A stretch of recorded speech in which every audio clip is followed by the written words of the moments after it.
Hello friend, আমার নাম নমিতা প্রামাণিক আর আমি হাওড়া টু টুন্ডোয়ালা কী করে গেছিলাম তার একটু মিনি ব্লগ শেয়ার করব। হাওড়া থেকে আমাদের ট্রেন ছেড়েছিল 20 নভেম্বর। এক্স্যাক্টলি আমার টাইম মনে নেই, কিন্তু 10টা থেকে 12টা নাগাদ আমাদের মনে হয় ট্রেন ছেড়েছিল। তার পরের দিন ভোরবেলায় আমরা 5টার সময় টুন্ডোয়ালাতে নেমেছিলাম। টুন্ডোয়ালা যে স্টেশনটা ভীষণই বড় আর ভীষণই সুন্দর। আমরা ভোরবেলায় নেমেছিলাম, তাই অত ভিড় ছিল না।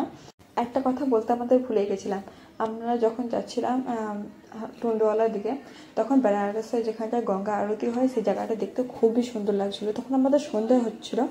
গঙ্গা আরতি শেষ হওয়ার কিছুক্ষণ পরেই আমরা মনে হয় তখন এন্ট্রি নিচ্ছিলাম স্টেশনের দিকে।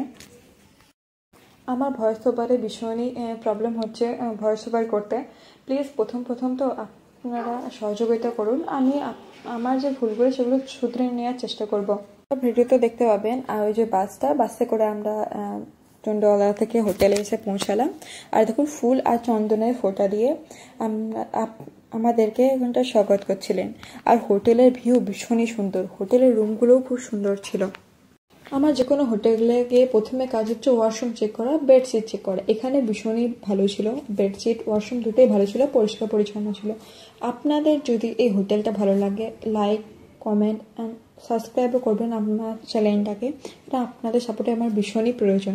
আমি লং করলাম না, ভিডিওটা এখানেই শেষ করলাম।